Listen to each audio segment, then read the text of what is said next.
হৰি ভক্তি দান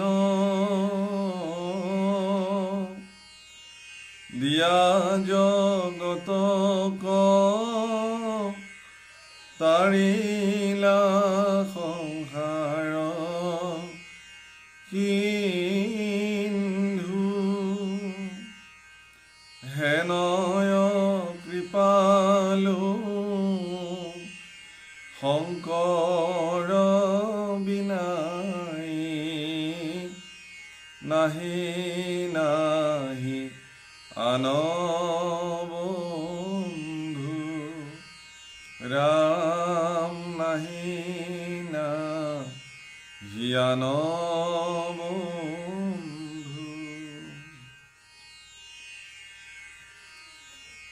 হে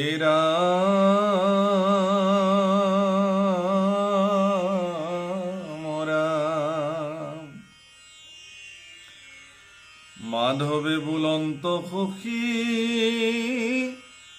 শুনা পৰিছে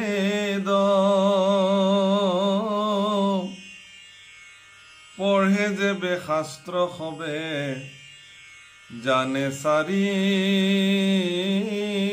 বেদ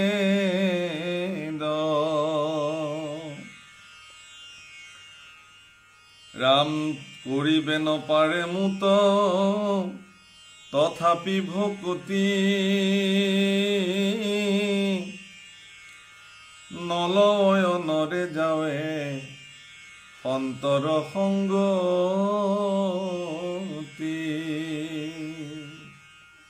প্ৰভুসকল আইসকল, আমি যোৱা ভিডিঅ'ত এই কথাটো আলোচনা কৰিছিলোঁ যে ভগৱন্ত পুৰুষৰ আগত মহামতী উদ্ধৱে কৈছে যে হে ভগৱন্ত পুৰুষ, বিষয়ৰ সুখক পৰম আপদ বুলি জনাৰ পিছতো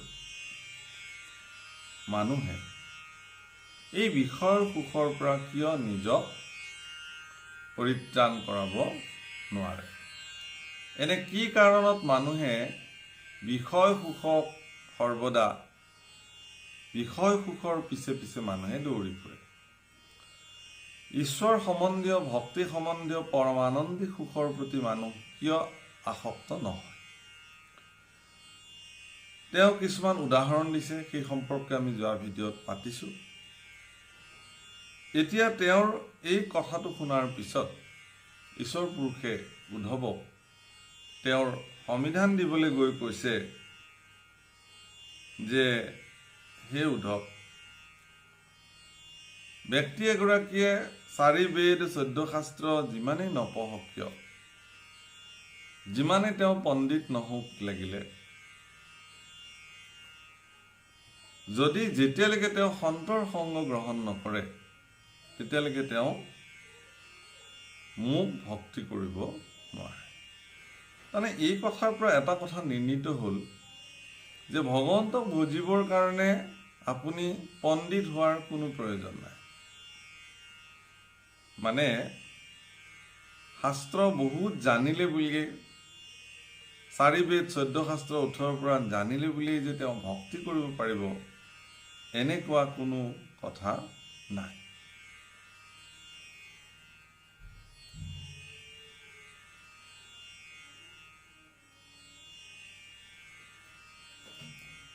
এতিয়া কথা হ'ল এইখিনিতে জ্ঞান আৰু যিটো জ্ঞানৰ যিটো পৰিচয়, জ্ঞান বুলি আমি যাক কওঁ, সেই কথাখিনি আহি পৰিছে। বহুতে জ্ঞান বুলি ক'লে বা জ্ঞানী মানুহ বুলি ক'লে যথেষ্ট পঢ়া শুনা, অধ্যয়নশীল, শাস্ত্ৰত পাৰ্গত, 4 বেদৰ বিশেষজ্ঞ এনেকুৱা ধৰণৰ কথাৰে বুজি পায়। কিন্তু আধ্যাত্মিক দৃষ্টিভংগীৰে এই কথাটো তেনেধৰণে কোৱা হোৱা নাই। ইয়াত কৈছে জ্ঞানৰ পৰিচয় দিছে এনেকুৱা যে হৰিয়ে কেৱলে সঁচা মাত্ৰ, ৰাম ৰাম ৰাম তান্ত বিনে মিছা যত দেখা শুনা। মানে বাকী জাগতিক জগতত আমি যিমান দেখিছোঁ সকলোবিলাক মিছা, কেৱল হৰিয়ে সঁচা। এই কথাটো যিজন ব্যক্তিয়ে মৰ্মে মৰ্মে উপলব্ধি কৰিব পাৰে তেওঁকে আচলতে পৰম জ্ঞানী বোলা হয়। আৰু তেওঁহে ঈশ্বৰত সমৰ্পিত ভাৱনাৰে ভগৱন্তৰ সেৱাত প্ৰবৃত্ত হ'ব পাৰে।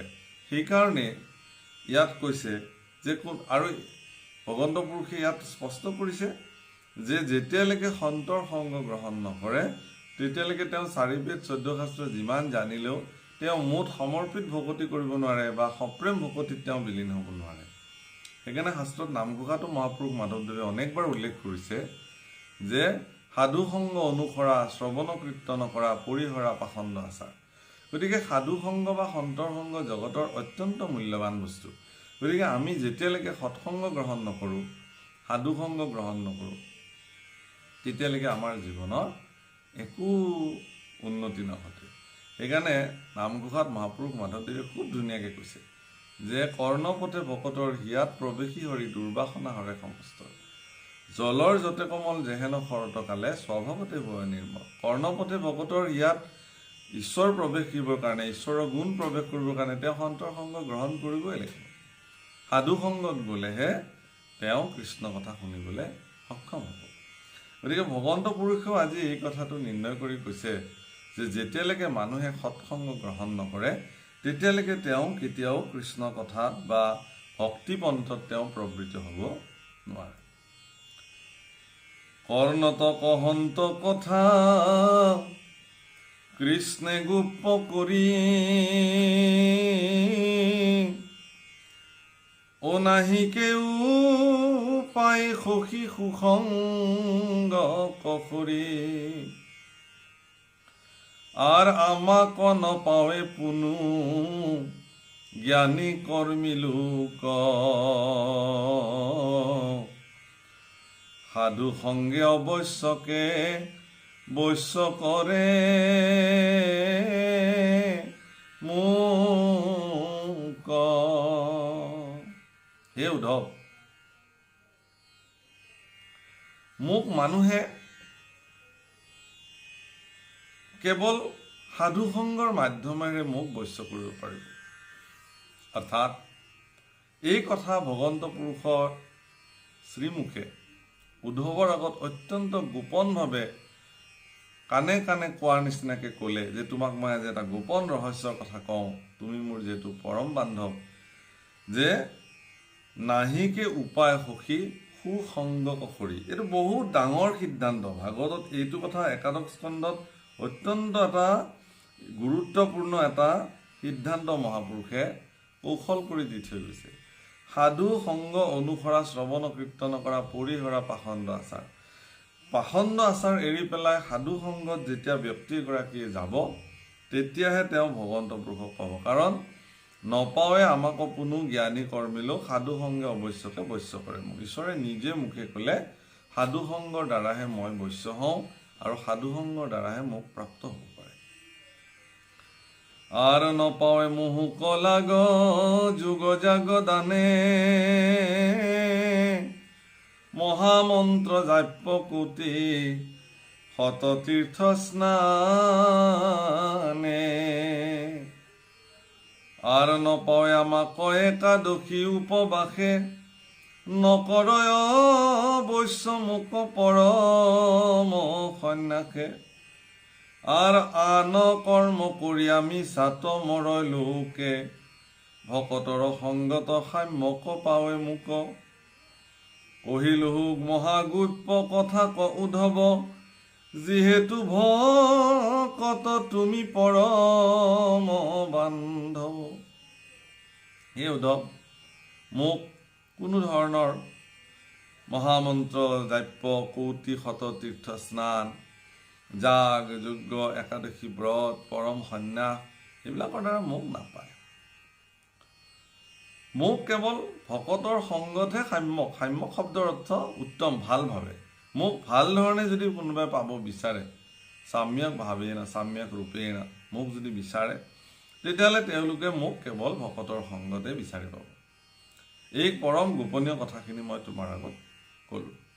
প্ৰভুসকল, মই আগতো বাৰম্বাৰ উল্লেখ কৰিছোঁ যে মহাপুৰুষ শ্ৰীমন্ত শংকৰদেৱ গুৰুজনাই অৱনিশি চাৰি বেদ বিচাৰি বেকত কৰো হৰিনাম, গুৰুজনাই হৰিনাম ব্যক্ত কৰিছিল। আৰু অসমৰ মানুহৰ কাৰণে বিশেষভাৱে আমাক গুৰুজনাই এটা সহজ সৰল মাৰ্গ যাতে আমিবিলাকে পালন কৰিবৰ কাৰণে কোনো ধৰণৰ অসুবিধা নহয়, তেনেকুৱা এটা মাৰ্গ আমাক দি থৈ গ'ল। আৰু সেই মাৰ্গটো অন্য বেলেগ নহয়, সেইটো হ'ল ভক্তিপন্থা শ্ৰৱণ কীৰ্তন। এই ভক্তিপন্থা শ্ৰৱণ কীৰ্তনত মানুহক একাগ্ৰ কৰিবৰ কাৰণে মহাপুৰুষে অত্যন্ত সুন্দৰভাৱে এই কথাখিনি উল্লেখ কৰিছে। কিন্তু একাদশী ব্ৰত মানে কি? আচলতে একাদশী ব্ৰত মানে তাৰ প্ৰকৃত কথাটো কৈছে যে একাদশ ইন্দ্ৰিয়ক একাদশ যোগ দীৰ্ঘই, একাদশ যোগ দীৰ্ঘই, অৰ্থাৎ একাদশ ইন্দ্ৰিয়, 11টা যি ইন্দ্ৰিয় আমাৰ শৰীৰত আছে বিশেষভাৱে, সেই একাদশ ইন্দ্ৰিয়ক ঈশযুক্ত কৰিব পাৰিলে সেই ব্ৰতটোৰ নাম একাদশী ব্ৰত। এইটো হ'ল মানে মূল কথা। অৰ্থাৎ মোৰ সমস্ত ইন্দ্ৰিয়, কৰ্মেন্দ্ৰিয়, জ্ঞানেন্দ্ৰিয়, মন, এই সকলোবিলাক ঈশ্বৰমুখী, ঈশ্বৰযুক্ত হৈ থাকিব লাগিব। এইটো ব্ৰত, এইটো সৰ্বদা কৰিব লাগে। ইয়াৰ পৰা আপোনাৰ বহুত লাভ আছে। কিন্তু এই যে ব্ৰতবিলাকৰ কথা আমাৰ সনাতন পৰম্পৰাত আছে, তাৰ কিন্তু মৰ্যাদা নোহোৱাও নহয়। হয়তো হৰিনাম কীৰ্তনৰ জৰিয়তে যিধৰণে সাম্যকভাৱে ঈশ্বৰক পোৱা যায়, এনেকুৱা প্ৰক্ৰিয়াৰ মাজেৰে কোনে কি ধৰণে ঈশ্বৰক প্ৰাপ্তি হৈছিল বেলেগ কথা। কিন্তু মই এটা বাস্তৱ উদাহৰণ আপোনাক দিওঁ। আমাৰ ভাৰতীয় সনাতন পৰম্পৰাত এই যে পৰম্পৰাবিলাক বৰ্তি আছে, এইবিলাকৰ কিছু কিছু বৈজ্ঞানিক ভেটিও আছে আৰু এইবিলাকৰ সামাজিক তত্ত্বও এইবিলাকৰ আছে। যেনে কৈছে, মই আপোনালোকক এটা উদাহৰণ দিওঁ। যেতিয়া লাল বাহাদুৰ শাস্ত্ৰী ভাৰতবৰ্ষৰ প্ৰধানমন্ত্ৰী আছিলে, তেতিয়া ভাৰতবৰ্ষত এটা বিৰাট আকাল হৈছিলে। যিসকলে জানে হয়তো জানিব। সেই আকালৰ সময়ত আমেৰিকাই ভাৰতবৰ্ষক ৰঙা ঘেঁহু প্ৰদান কৰিছিল খাদ্যৰ নামত, যিটো ঘেঁহু জন্তুবিলাকেও খাব নোৱাৰে। তেতিয়া কি হয়, তো সেই ঘেঁহুবিলাক খাব নোৱাৰে, অৰ্থাৎ প্ৰচণ্ড আকাল হৈছিল। এই আকালৰ পৰা মুক্ত হ'বৰ কাৰণে লাল বাহাদুৰ শাস্ত্ৰীয়ে ভাৰতবৰ্ষৰ প্ৰত্যেকটো জনগণকে একোজন কৃষক হিচাপে নিৰ্মাণ হ'বৰ কাৰণে প্ৰেৰণা দিছিলে। জয় জোৱান জয় কিষাণ, সেনাসকলকো জয় জয়কাৰ কৰিছিল, কৃষকসকলকো জয় জয়কাৰ কৰিছিল। আৰু কৃষকসকল যেতিয়ালৈকে উদ্বুদ্ধ নহয়, এখন দেশৰ নাগৰিক কেতিয়াও সুৰক্ষিত নহয়।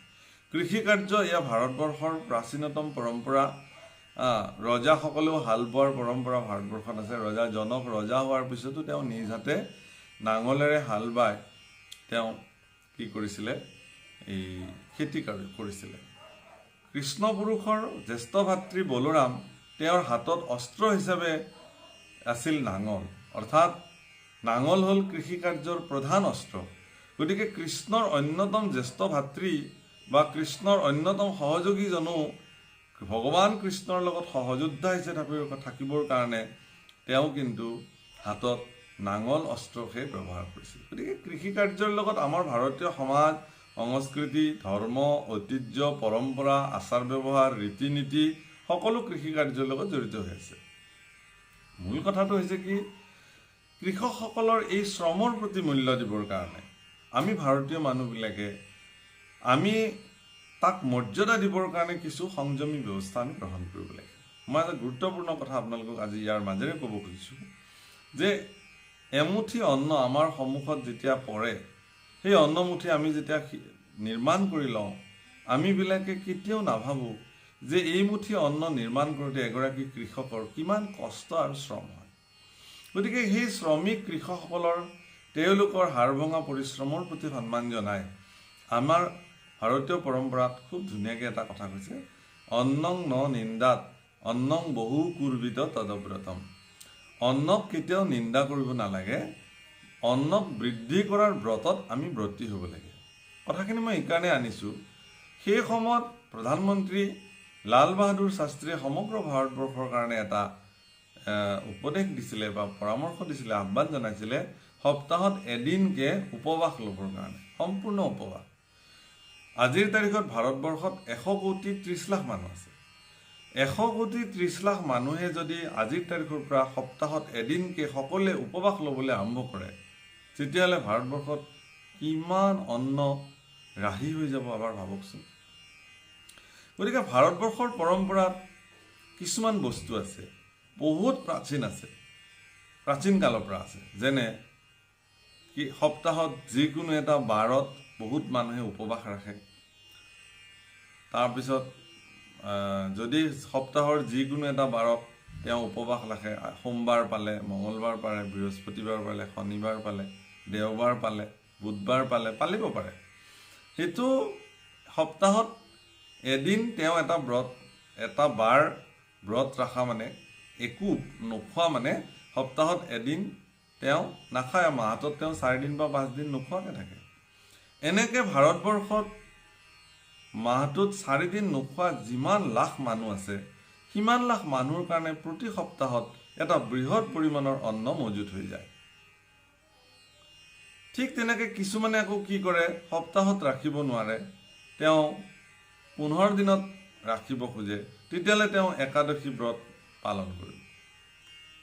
গতিকে তেওঁৰ পষেকত এটা দিন তেওঁৰ ব্ৰত হৈ যায়।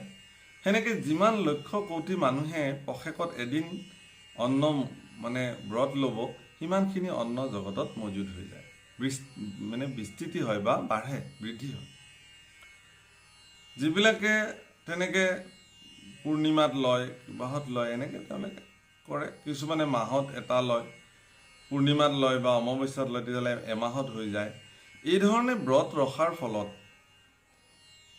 অন্নৰ বৃদ্ধি হয়। লাল বাহাদুৰ শাস্ত্ৰীয়ে এই নিৰ্দেশনা বা আহ্বান জনাইছিল ভাৰতবৰ্ষৰ মানুহক, আৰু তেওঁ নিজেও একেলগে এসপ্তাহ তেওঁ উপবাসে আছিলে আদৰ্শ দেখুৱাবৰ কাৰণে। আৰু তেতিয়া যথেষ্ট অন্ন মজুদ হৈ গৈছিল ভাৰতবৰ্ষত, আৰু লাহে লাহে আকাল নাইকিয়া হৈ গৈছিল। গতিকে এই কথাবিলাকক আমি একে আষাৰে নুই কৰিব নোৱাৰোঁ। অৱশ্যে মহাপুৰুষে শ্ৰৱণ কীৰ্তনক প্ৰাধান্য দিবৰ কাৰণে নপায় মুক একাদশী উপবাসে নকৰে বৈশ্যমুখ পৰম সন্ন্যাসী বুলি কৈছে। সেইটো ঠিক, শ্ৰৱণ কীৰ্তন কৰিলেই হ'ব। আপুনি ইমান কষ্ট যদি কৰিব নোৱাৰে, নালাগে কৰিব। এতিয়া কথাটো হৈছে কি, ইয়াৰ বৈজ্ঞানিক পৰিভাষা বা বৈজ্ঞানিক ভেটি কি, যে আমাৰ পাকস্থলীবিলাক সৰ্বদা চলি থাকে, আমি যি টি খায়ে থাকোঁ। গতিকে সপ্তাহত এদিন বা পষেকক এদিন যদি আমি আমাৰ পাকস্থলীটোক ৰেষ্ট দিওঁ বা বিৰাম দিওঁ, তেতিয়া আমাৰ পাকস্থলীটো সম্পূৰ্ণ সক্ষম অৱস্থাত থাকে আৰু বিভিন্ন ৰোগৰ পৰা আমি পৰিত্ৰাণ পাওঁ। তো এই ধৰণৰ কথাবিলাকো আছে। অৱশ্যে আপুনি এই ধৰণৰ কথা পালন কৰিব পাৰে, তাক আপুনি ধৰ্মৰ লগত ৰিলেটেড নকৰিলেও হ'ব, তাক ধৰ্মৰ লগত সম্পৰ্কিত নকৰিলেও আপোনাৰ কথা নাই। এতিয়া সন্ন্যাস এটা অত্যন্ত কঠোৰ ব্ৰত। আজিৰ তাৰিখত লক্ষ লক্ষ সন্ন্যাসী আছে। সন্ন্যাস ব্ৰতটো সকলোৰ কাৰণে সম্ভৱ নহয়। গুৰুজনাই জানিছিলে যে আমিবিলাক গৃহ সন্ন্যাসী, গৃহতে থাকি আমি আচলতে দেখিলোঁ তজু চৰণ, আমি গৃহত থাকিয়ে গৃহ কৰ্মৰ দ্বাৰাই বিষয় সুখৰ দ্বাৰা ল'ৰা ছোৱালী মানে নিজৰ পত্নী পুত্ৰ পৰিবাৰ সকলো লৈ আমিবিলাকে ভগৱানৰ ওচৰত সমৰ্পিত হ'ব পাৰোঁ। মহাপুৰুষে যদি কৈ থ'লহেঁতেন সেই সময়তে যে তুমি ঈশ্বৰ প্ৰাপ্তিৰ কাৰণে তুমি সন্ন্যাস ল'ব লাগিব, ঈশ্বৰ প্ৰাপ্তিৰ কাৰণে তুমি এনেকৈ ধৰণৰ নাখাই নবৈ থাকিব লাগিব, তেতিয়া হয়তো বহুত মানুহে ঈশ্বৰ সেৱাৰ পৰা বঞ্চিত হৈ থাকিলেহেঁতেন। গতিকে সৰ্বস্তৰৰ সকলো মানুহকে সাঙুৰি আনিবৰ কাৰণে, সকলো মানুহকে ঈশ্বৰ ভক্তিপৰায়ণ কৰিবৰ কাৰণে মহাপুৰুষে আটাইতকৈ সৰল সহজ মাৰ্গ এটা দেখুৱালে, যে আপুনি কেৱল ভকতৰ সংগত বহি ঈশ্বৰৰ গুণগান কীৰ্তন কৰিলেই আপুনি ঈশ্বৰ প্ৰাপ্তি হ'ব। এই কথা কাৰণে এই কথাখিনি ইয়াত এই ধৰণে উল্লেখ কৰিছে। হে ৰাম ৰাম, মুখতৈ অধিক সুখ সাধুৰ সংগম, যাহাৰ ৰেণুক স্বৰ্গ সুখনুহি সম।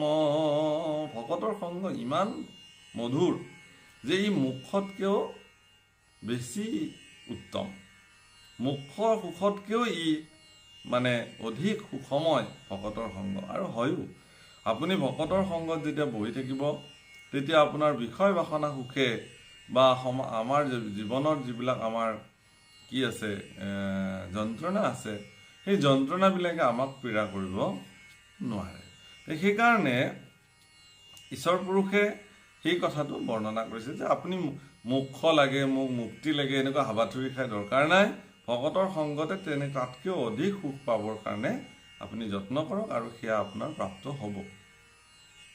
আৰ সাধু সংগে অনেকে পাইলে কমূৰ গতি, দিওঁ লেখা সুখী তাক শুনিও সম্প্ৰতি, যক্ষ ৰক্ষ বৃক্ষ পক্ষী পশু পালে পালে শ্ৰী ক্ষুদ্ৰ অন্ত্যজাতি অধম চণ্ডালে ইষবতো অধিক অনেক পাপমতি ভকতৰ সংগত পাইলে কমূৰ গতি বিভীষণ বীৰ বিষ পৰ্বা বলিবান জাম্বৱন্ত জটায়ু সুগ্ৰীৱ হনুমান মালাকৰ কুজ্জী ব্যাধ ধৰ্ম তুলাধাৰ দ্বিজ ভাৰ্যা বজবাসী গোপী অনাচাৰ নাহি তপব্ৰত শৌচ নপৰিলে বেদ নজানয় জ্ঞান একো শাস্ত্ৰ তত্ত্বভেদ কেৱলে সাধুৰ সংগে সুখে পাইলা গতি সৎসংগত পৰে নাই উপায় সম্প্ৰতি। ঈশ্বৰ পুৰুষে বাস্তৱিক উদাহৰণ দিবৰ কাৰণে কিছু তেওঁৰ তেনেকুৱা ভক্তৰ নাম ইয়াত উল্লেখ কৰিছে, যিসকলৰ তেনেকুৱা কোনো তপ ব্ৰত ধ্যান উপাসনা সন্ন্যাস একো নোলোৱাকে কেৱল সৎসংগৰ দ্বাৰা ঈশ্বৰৰ সেৱাত ৰত হৈ তেওঁলোকে পৰম গতি প্ৰাপ্ত হৈছিল। এই কথাটো ইয়াত উল্লেখ কৰি কৈছে যে কেৱলে সাধুৰ সংগে সুখে পাইলা গতি সৎসংগত পৰে নাই উপায় সম্প্ৰতি।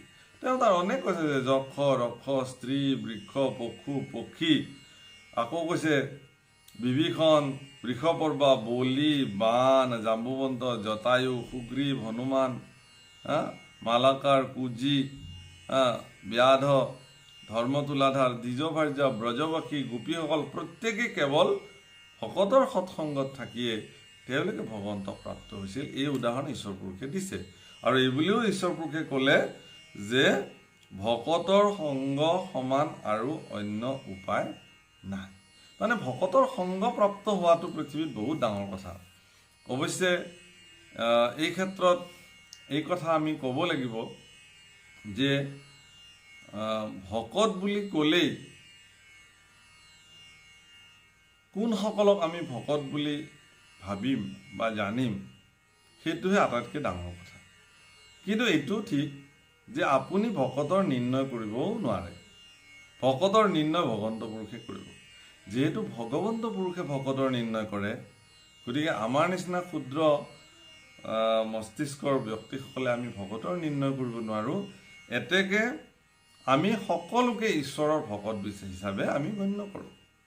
আৰু সেইকাৰণে ইয়াত সেই কথাটো কৈছে, এই ৰাম দেৱত তীৰ্থত কৰি ভকতেখে বৰ ভকতক ভুজিলে গুচয় কৰ্মজৰ কৰয় তেবে ভকতি ঈশ্বৰ মোক মানি কহিলো তোমাত এইটো সখী তত্ত্ববাণী মই এৰে ভকতৰ নাহিকে অন্তৰ মোৰ সংগেৰে হৰি সন্ততি সন্তৰ। ভকত দেৱতা তীৰ্থত কৰি শ্ৰেষ্ঠ, দেৱতা তীৰ্থস্থান এইবিলাকতকৈও ভক্ত। এইকাৰ সঁচা কথা, কাৰণ তীৰ্থস্থানবিলাকত যে মানুহে যায় কিহৰ কাৰণে যায়?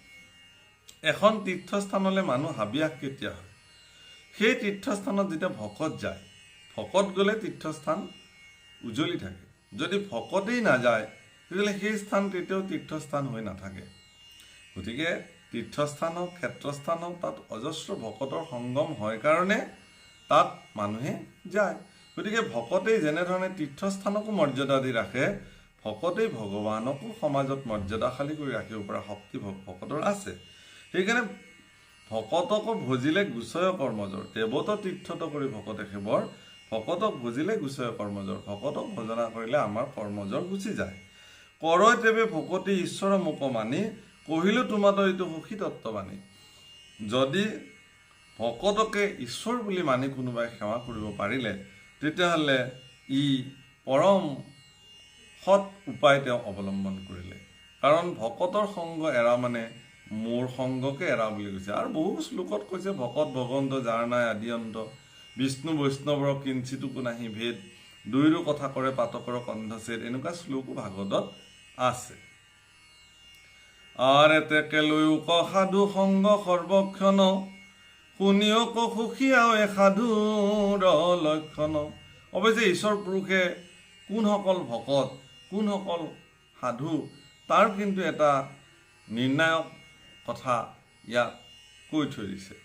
গতিকে এনে নিৰ্ণয়খিনি ইয়াতে কৈছে হে ৰাম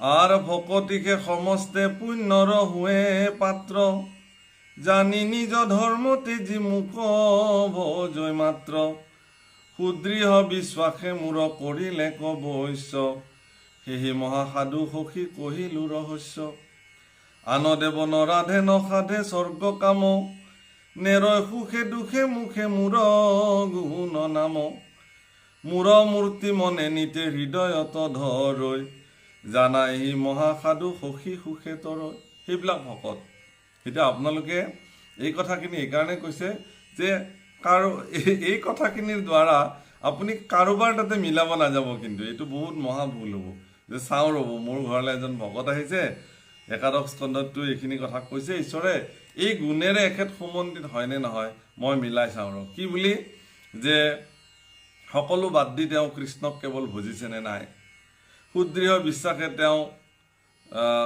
বিশ্বাসে মূৰ কৰিলে কবৈশ্য সেহি মহাসাধু সখী কহিলো নিশ্চয় ৰহস্য যে সুদৃঢ় বিশ্বাসে তেওঁ যিহেতু সকলো বাদ দি মোকেই ভজিছে গতিকে তেওঁক মই মোৰ কৰি ল'লোঁ আন দেৱ নৰাধে নসাধে স্বৰ্গ কাম নেৰয় সুখে দুখে মুখে মূৰ গুণ নাম স্বৰ্গ কাম নাসাধে একো নিবিচাৰে নিস্বাৰ্থভাৱে ভগৱানৰ সেৱা কৰে মূৰ মূৰ্তি মনে নিতে হৃদয়ত ধৰে জানা সেই মহাসাধু সখী সুখে তৰে তেওঁ কেৱল হৃদয়ত ঈশ্বৰৰ মূৰ্তি ধ্যান কৰি থাকে হয় মুখে বোলা ৰাম হৃদয় ধৰা ৰূপ এতেকে মুকুতি পাই বা কহিলো স্বৰূপ গতিকে এই কথাখিনি মিলে নে নিমিলে আপুনি বেলেগৰ তাতে চাবলৈ যাব নালাগে কিন্তু এইটো বহুত ডাঙৰ কথা এইখিনি দিলে কিয় দিলে আপোনাৰ তাতে আপুনি মিলাই চাওক যদি এই কথাবিলাক আপোনাৰ লগত আখৰে আখৰে মিলিছে তেতিয়াহ'লে আপুনিও ঈশ্বৰৰ এজন ভকত হিচাপে নিৰ্ণীত হ'ব আপোনাক সাধুজন বুলি ভগৱন্ত পুৰুষে প্ৰশংসা কৰিব আৰু তেওঁক নিজৰ কৰি গ্ৰহণ কৰিব হে ৰাম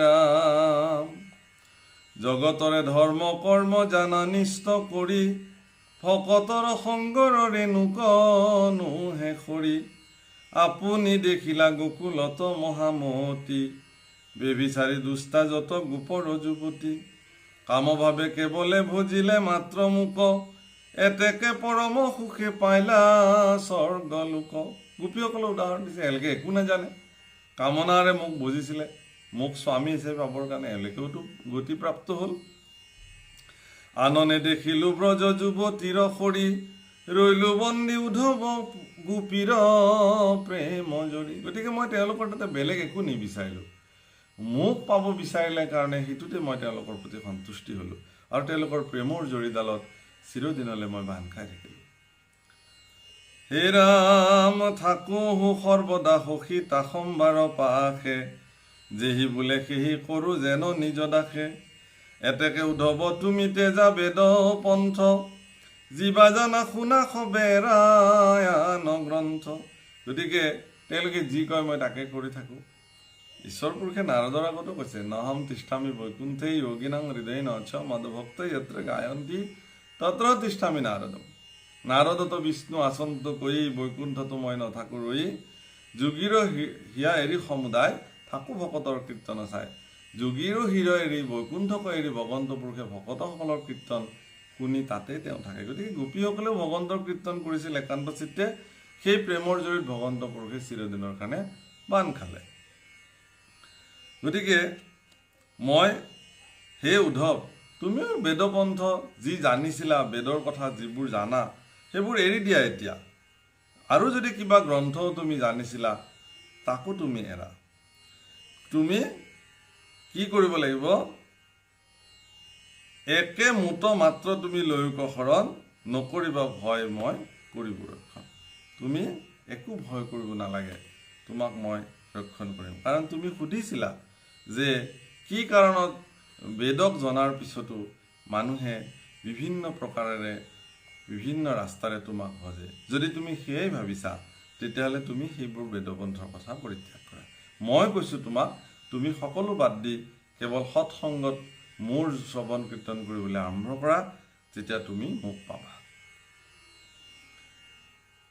হে ৰাম একে মুঠ মাত্ৰ তুমি লৈও কশৰণ নকৰিবা ভয় মই কৰিবো ৰক্ষণ সত্যে বোলো উদ্ধৱ বান্ধৱ তুমি মৰ্ম মোক যেবে নজানে তাৰেখে আন কৰ্ম ভকতি তাৰিবে তুমি থিৰ কৰামতি লৈও সাধু সংগ সুখী সুখে সাধা গতি হে ৰাম শুনা সভা সদপদ মহাভাগৱত এই কথা কৈলে কৃষ্ণ গীতাৰ অন্তত সৰ্বধৰ্ম এৰি এক শৰণ সাক্ষাৎ সুদৃঢ় বিশ্বাসে সখী লৈও ক আমাক নকৰিবা ভয় হেৰা কৰো অংগীকাৰ সমস্ত পাপতে মই কৰিব নিস্তাৰ অৰ্জুনত গীতাৰ কহিলা হৰি তত্ত্ব ঈশ্বৰ কৃষ্ণৰ লৈও ক সন্মত চাৰি বেদ ৰামায়ণ পুৰাণ ভাৰত হৰিকেশে কয় মাত্ৰ সমস্তে শাস্ত্ৰত ইহাক নজানি আন কয় অল্পমতি কদাচিতো নুশুনিব ইষব সন্মতি হে ৰাম পাতকীৰ কৰ্ম আছে শুনি মৰি ঘিনে কলিযুগে গতি নাই হৰি নাম বিনে এইখিনি গীতাৰ পৰা সাৰ উদ্ধাৰ কৰি ভগৱন্ত পুৰুষে আনিছে অৰ্জুনকো কৈছিলে আৰু আজি উদ্ধৱকো কৈছে সৰ্বধৰ্মানম পৰিত্যাজ্য মাম একম শৰণম ব্ৰজ অহম ত্বম সৰ্ব পাপেভ্যো মোক্ষয়িষ্যামি মা শুচ সকলো ধৰ্ম পৰিত্যাগ কৰি তুমি মোৰ ওচৰত আত্মসমৰ্পণ কৰি শৰণ গ্ৰহণ কৰা তাৰ কাৰণে তোমাৰ হ'ব পৰা সকলো পাপৰ পৰা মই তোমাক নিস্তাৰ কৰিম গতিকে তেওঁ কৈছে যে পাতকীৰ অনেক কৰ্ম আছে এইবিলাক কথা আৰু ক'ব নোৱাৰি এইবিলাক কথা শুনিলে তোমাৰ ঘিণ লাগিব কিন্তু তুমি সেইবোৰ কৰ্ম কৰিব নোৱাৰা কলিৰ যুগত হৰিনাম ব্যতিৰেকে আৰু অন্য গতি নাই গতিকে কৃষ্ণৰ নামেহে কৰৈ পতিতৰ গতি নামৰ মহিমা হয় শুনিও সম্প্ৰতি আৰু নামৰ মহিমা কৈছে কি বুলি হে ৰাম যিটোজনে যায় মাধৱৰ নাম ধৰি পাছে পাছে ফুৰয় দেৱ দেৱী স্তুতি কৰি মূৰ্তিমন্ত হৈয়া পাঞ্চ প্ৰকাৰ মুকুতি মুকলয় বাপ বুলি কৰয় কাকুতি যিজন ভক্ত ঈশ্বৰৰ নাম একান্তভাৱে গায় সেই নাম শুনিবৰ কাৰণে দেৱ দেৱতাসকলো তেওঁৰ পিছে পিছে ফুৰে পঞ্চ প্ৰকাৰৰ মুকুতিও আনকি সেই নাম শ্ৰৱণ কৰিবৰ কাৰণে ভকতৰ পিছে পিছে ফুৰে আনকি এজন ভক্তই নাম গাওঁতে ঈশ্বৰৰ গুণ গাওঁতে গাওঁতে তেওঁ ইমান পবিত্ৰ হৈ যায় জগতৰ সকলো বান্ধনৰ পৰা তেওঁ মুক্ত হৈ যায় সেইকাৰণে মুক্তিয়ে মোক গ্ৰহণ কৰক বুলি প্ৰাৰ্থনা কৰে তাৰমানে তেওঁ মুক্তিৰ প্ৰয়োজনেই নাই মুক্তিৰ প্ৰতি তেওঁ নিষ্প্ৰিয় হৈ যায় কাৰণ সেই যি মুকুতি প্ৰাপ্তিৰ কাৰণে মানুহে ভক্তি সাধনা কৰে বা ধৰ্ম সাধনা কৰে এজন ভকতে কেৱল ঈশ্বৰৰ গুণানুকীৰ্তন কৰি ঈশ্বৰত নিজক সমৰ্পিত কৰাৰ লগে লগে সেই মুকুতিৰ পাত্ৰ তেওঁ স্বয়ং নিজে নিজে হৈ যায় গতিকে মুকুতি আৰু তেওঁক একো কৰিব নোৱাৰে সেই মুকুতিৰ স্পৃহা ভক্তই তেতিয়া বাদ দি যে মুক্তা বপি নিষ্প্ৰিয়া হৈ যায় অৰ্থাৎ যিজন মুক্তিৰ প্ৰতিও নিষ্প্ৰিয় হৈ যায় সেইজনেহে ৰসযুক্ত ভকতি প্ৰদান কৰিব পাৰে যিটো মাধৱ পুৰুষে নামঘোষৰ প্ৰাৰম্ভণিতে বৰ্ণনা কৰিছে হে ৰাম পাপ সংহাৰক হৰি নাম মহাবলী যাৰ ধ্বনি শুনি কম্পি পলাই পাপ কলি জগতৰে পৰম সুহৃদ হৰি নাম ও জানি নৰে নিৰন্তৰে বোলা ৰাম ৰাম ৰাম ও ৰাম ৰাম জানি নিৰন্তৰে নৰে বোলা ৰাম ৰাম ৰাম ৰাম হে প্ৰভুসকল এইখিনি কৈয়ে আমাৰ আজিৰ অনুষ্ঠান ইমানতে বিৰাম দিছোঁ আৰু এই পাঠৰ অন্তত আপোনাক সকলো শ্ৰোতালে সকলো ভক্ত বান্ধৱীলৈকে আমি সেৱা নিবেদন কৰিছোঁ আমাৰ বঢ়াটোটা ভুল ক্ষমা কৰিব লগতে ভগৱানৰ ওচৰত প্ৰাৰ্থনা কৰিছোঁ আপোনালোক সকলোকে সৰ্বতো প্ৰকাৰৰ মংগল সাধন কৰি ভগৱন্তৰ কৃপা আপোনাক সবৰ শিৰত বৰ্ষণ হৈ থাকক এই প্ৰাৰ্থনাৰে আজি বিদায় লৈছোঁ পুনৰ লগ পোৱাৰ প্ৰতিশ্ৰুতিৰে কৃষ্ণ